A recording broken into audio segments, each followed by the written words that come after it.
53 long years later, the New York Knicks are NBA champions. It almost doesn't feel real, a world where the New York Knicks are champions. But hey, maybe that's just the Hawks fan and me kind of talking, as you guys see in the background. Actually, when it comes to the Knicks, I got to witness this playoff run. I saw the first round series. I was credentialed for every home game that series. It was 3 games, and honestly, all of them were a lot of fun, even though every game followed a very, very different script. That game 3, the Atlanta Hawks had actually won, and they went up 2-1 in the series. And that was the last game the Knicks had lost for quite some time. They won 13 straight games and then lost just one game to the San Antonio Spurs. They ended up winning the NBA Finals in 5, but nonetheless, it was an incredibly dominant postseason run for the New York Knicks, and all of their players deserve it. You look at who's on the roster, and it's a lot of guys that have had to face a lot of adversity throughout their entire NBA careers. You look at OG Anunoby specifically. We did a whole video about him and the road that he's taken, and some of the roadblocks he's faced, and not getting to play among Toronto's championship run and then him getting a championship run now.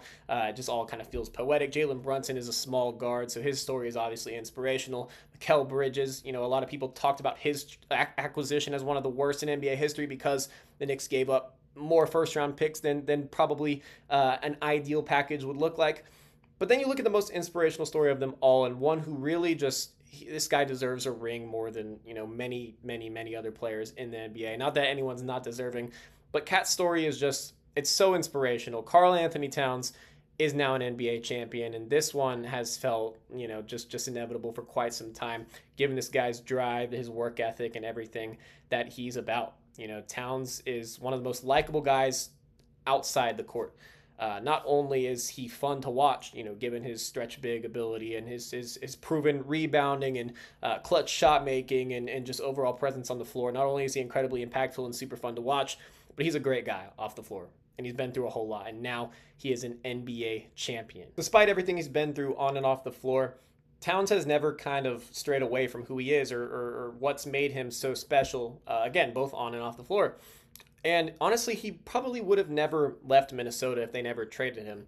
I don't know if you guys remember exactly how that trade went down, but it was incredibly unexpected. Honestly, I remember exactly where I was when it happened. I checked my phone, I saw the notification. I didn't even really know if it was real. Remember the shock from the Luka trade? It wasn't to that level, but it was so close to the start of the season that everyone kind of had a little bit of a right to be concerned and to be a little bit confused. I mean, why would Minnesota trade such a franchise centerpiece? I mean, one of the best Timberwolves of all time, literally just weeks before the season was set to begin. I mean, it was just right on the edge of the offseason heading into the regular season. And it was such a pivotal move. They acquired Julius Randle and Dante DiVincenzo in return. And, while that, I guess, technically has kind of worked out for them because they went back to the Western Conference Finals just the year after it happened, losing a guy of Cat's character and just a guy who is as skilled as Cat and provides as much of an on-court impact as Cat, it eventually comes back to bite you. But Cat is where he is today because he stayed true to who he is, and now it's probably why he has an NBA title, because guys like him, he's easy to play with. I mean, you see that his former teammates love him as well. As soon as he won the NBA championship with the New York Knicks just a couple of days ago, one of the first things that Karl-Anthony Towns posted was that Anthony Edwards FaceTimed him right after, and they were on FaceTime. They were chatting it up. Anthony Edwards, might be that guy to then, get a ring, and then if that were to happen, I mean, Cat would call him back, and then, just the relationship that he always develops with his teammates, it proves to Cat's character. And yeah, that trade out of Minnesota was something that I really could not have seen coming. But I think Minnesota faithful and also people that have followed Cat's career so closely ever since he was a 19-year-old kid out of New Jersey coming into Minnesota and trying to make a name for himself in the NBA, was the number 1 overall pick and immediately met with so many tough expectations, some very, very big expectations. It's easy to see why many people surrounded his name with such narratives, whether it was positive or negative. It's a guy who generates a lot of buzz. Every number 1 pick does. And Cats live up to the expectations and even more throughout his NBA career. And he's still got so much more of it to go. Honestly, Minnesota trading him was a direct result of pressure. And that pressure is what we're really going to be talking about a lot today, because it often just dictates exactly how teams operate, whether that's in the offseason, the regular season, or when it gets closer to the trade deadline amidst the regular season. They had just faced an exit in the Western Conference Finals, And that was the year removed from them being eliminated in the first round. They went from the first round to the conference finals, and so they were like, "Hey, we are one step away." And so then they caved to what the national media had been pushing for quite some time, that you're not going to be able to win with either that double big front court, which is what Minnesota had. It was the first year of the Karl-Anthony Towns Rudy Gobert pairing, or it's just simply that you can't win with Karl-Anthony Towns as one of your team's anchors, really on both ends of the floor. That obviously is untrue, because as soon as the Knicks started running a lot of their offense through Karl-Anthony Towns, they started to win a whole lot. And then obviously it was Jalen Brunson who took over, as the NBA Finals progressed and as they got deeper into the postseason. But nonetheless, Cat's contributions will not be forgotten, because again, they may not even have made it out of the Atlanta series if they didn't make that crucial adjustment and start running a whole lot of their offense through Karl-Anthony Towns, because again, they were very, very dominant from that point on. And so, yeah, you look at the pressure that Minnesota faced. They had been riding high off of what they had been building, and it was looking like that front court pairing was going to be, in Minnesota for years to come. But yeah, that exit in the Western Conference Finals, it just really made them kind of realize, like, are we one piece away, or do we need to move one piece to just kind of improve around the margins a little bit, kind of get better continuity within the roster, and then take that leap. They were thinking, we make this move this close to the season, it's something that we've been thinking about for quite some time. It's something that the national media has been proposing for quite some time. Maybe this will be the thing that take us to the next step, to the next level, get closer to the NBA Finals. And so bringing in Julius Randle and Dante DiVincenzo, I guess it made more sense on paper. You're bringing in, we'll talk about Dante first, you're bringing in a guard who, is a bit of a combo guard, can play make a little bit, but can also knock down the three ball efficiently. He's also not a bad defender for his size. So, that makes sense. You can either start him, or just have him come off the bench. Just kind of be a complimentary glue guy. And that's what he was for New York. So there was no reason to believe that he wouldn't be in Minnesota as well.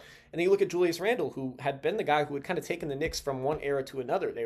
He was really the first one to show that New York basketball was starting to get a little bit serious.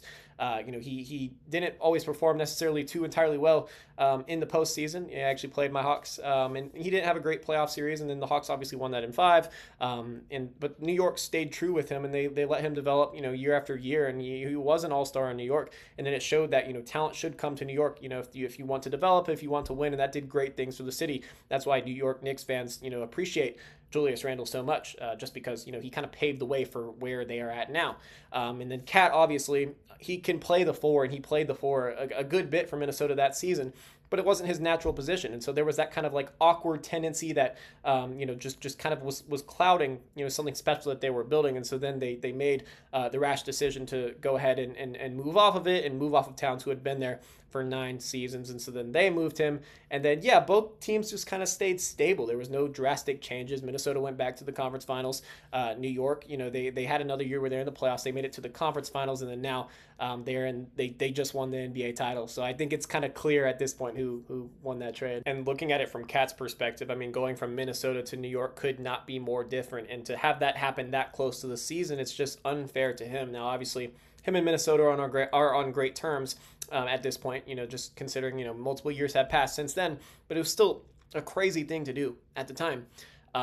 Because, now all of a sudden you're in New York. If you think there's real pressure in Minnesota, just wait until you step foot in New York. And so, regardless of their lack of team success in recent years, well, obviously it's determined on, exactly what your perception of team success is, because they had been having great regular seasons, but they had been unable to really make any sort of real noise in the postseason up until obviously now. But everything you do in New York, or any particularly, giant market such as New York or LA, everything you do is under a microscope.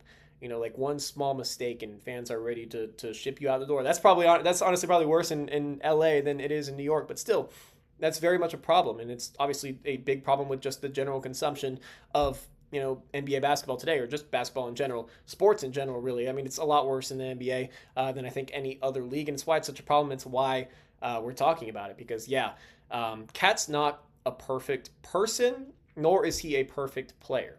He's going to make mistakes. The league's best make mistakes. LeBron James, Michael Jordan, the 2 greatest players of all time, have made countless mistakes. It doesn't matter, because the only thing that matters is how you respond to said mistakes. Karl-Anthony Towns has had a career full of mistakes. He's had plenty of excellence, but he's also messed up a lot. He's had a lot of errors on the floor. Like he has not been a perfect player. He's had poor late game shot selection at times. He's, been rough defensively at times, and it's allowed, opposing offensive players to get in a rhythm. That is all true.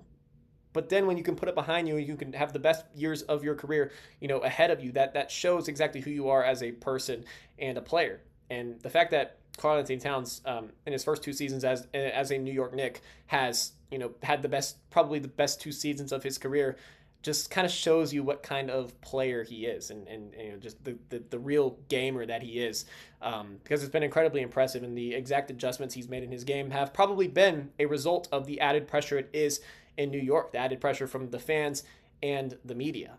And then you look at someone who is also facing a good bit of pressure this early into his NBA career is none other than San Antonio's Victor Wembanyama. I don't know if I've ever seen the national media and fans around the world do a complete 180 on a player like they have Victor Wembanyama. I mean, it's been absolutely insane. I mean, you look like 2 weeks ago, or 3 weeks ago, I guess. I guess it was like, as the OKC series was kind of unfolding, before it got to really the depths of the 7-game series.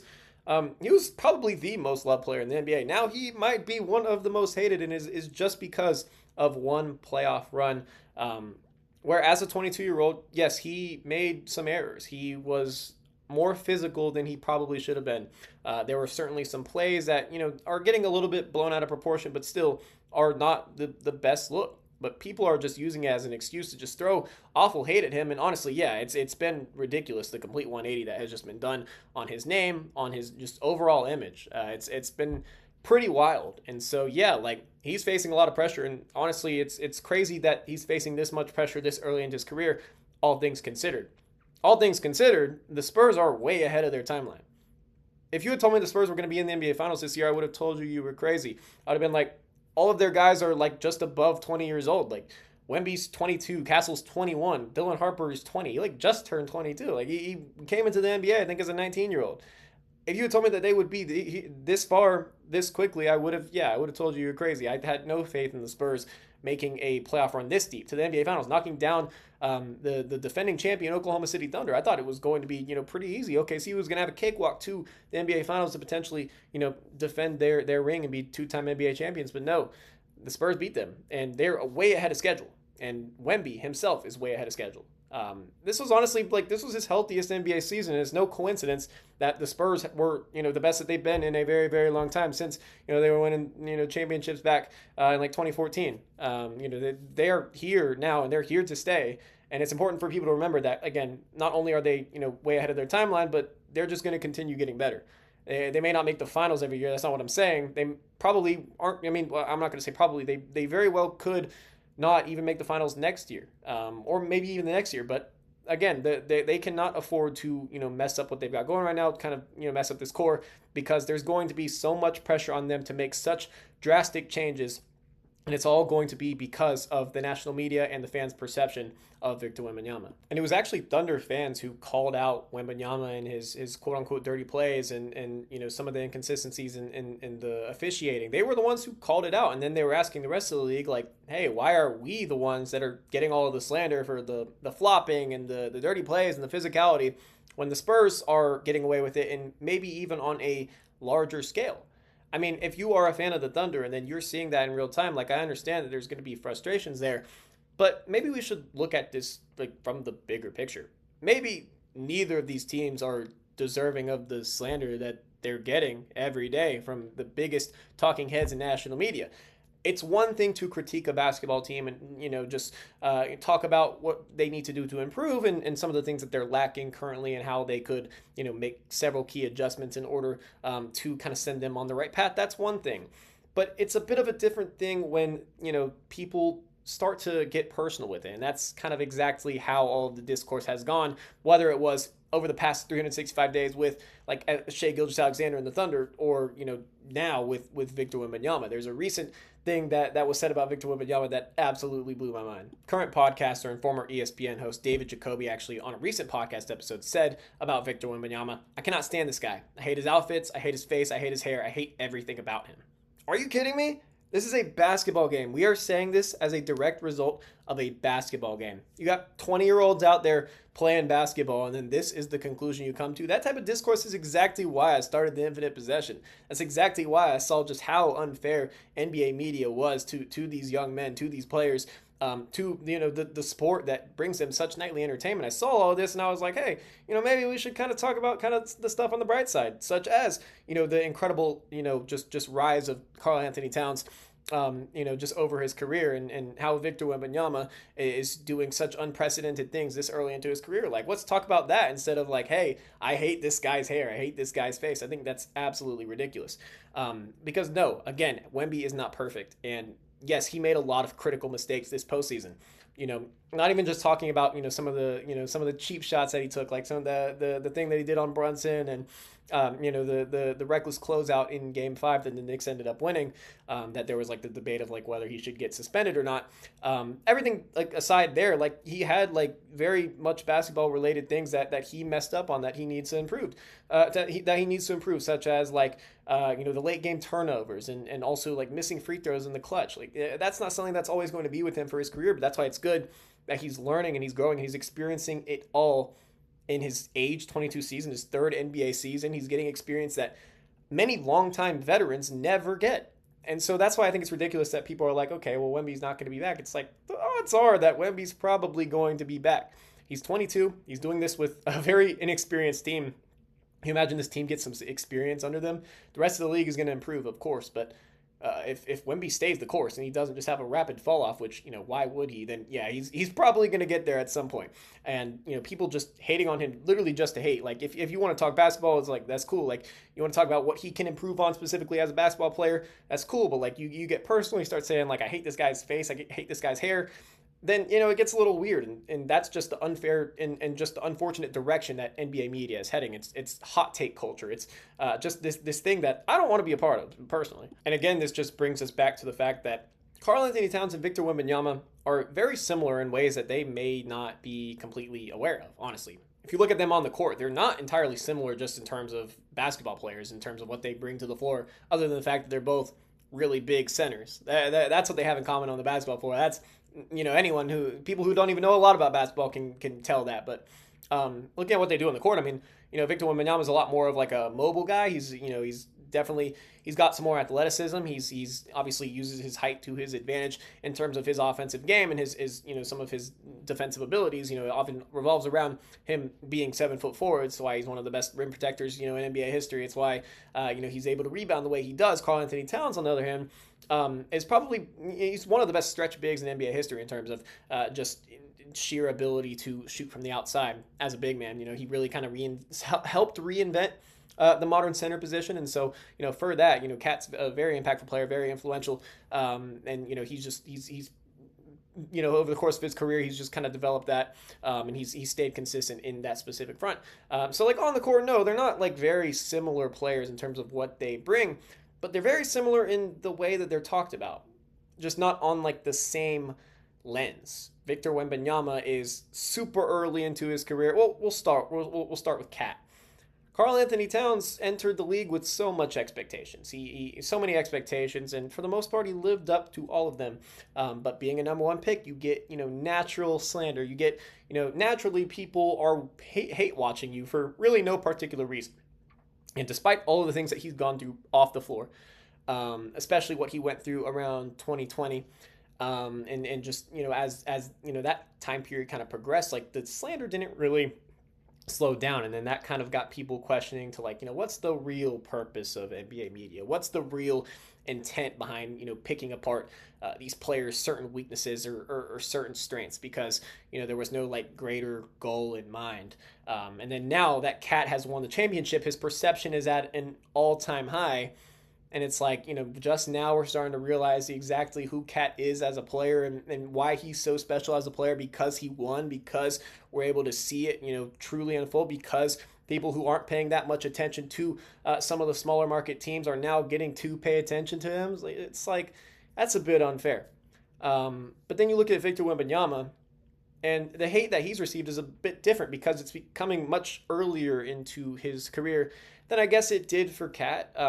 Mainly because Wemby is winning early. Karl-Anthony Towns was a member of some very bad Minnesota Timberwolves squads. They were rebuilding. They were heading towards a different direction. Cat was the centerpiece, and he was kind of like the franchise guy for almost a decade, for 9 years. Like, he was the guy that they were building around, and nothing was ever really able to truly come into fruition. But they got pretty close. And that shouldn't be overlooked. It was, pretty poor roster construction. But basically, Wemby is winning a lot earlier into his career, and a lot of the Wemby hate stems from the fact that he's gotten too good too quickly. Because remember when Wemby was drafted, of course he was a generational prospect, and everyone was talking about exactly what he what he could contribute in year one, and then looked at his potential trajectory as something that would be extremely special, and that was obviously the case. But they didn't expect it to translate this quickly. There was also a set of people that thought that Scoot Henderson would be the best player from that draft, and that Wemby was going to be a little bit of a bust. He obviously wasn't a bust. No matter what you think, that was untrue. That never came into fruition. Wemby is not a bust for sure. But he's certainly he's kind of the exact opposite. He's been killing it. He's in his third year and he's already made the NBA Finals. He's already an All NBA player. He's a two-time All-Star. He's a Defensive Player of the Year. He would have been a two-time Defensive Player of the Year if he didn't get hurt just the season prior. It went to Evan Mobley. Yeah, this is a guy who's good, and so is Karl-Anthony Towns. And it's time we start talking about both of them in such a positive lens, because both, even though they're contributing very, very different things, they're both contributing very valuable things to the modern NBA. Just in a bit of a different way. And that's what's great about the modern NBA. There's so many different players that are contributing at so many different levels and doing so many different things that, it just really makes you appreciate the overall skill that is in the league today, because I think personally this is the most talented the league has ever been. And it's time we start freaking celebrating it instead of relying on this hot take culture to really just kind of dictate the discourse that surrounds it. So thank you guys for watching. I'm Zach Langley. This was a fun NBA season. Let's have a fun off season. Maybe we'll get this Giannis trade at some point in the near future. If not, though, that'd be pretty interesting. All right. See you guys next time.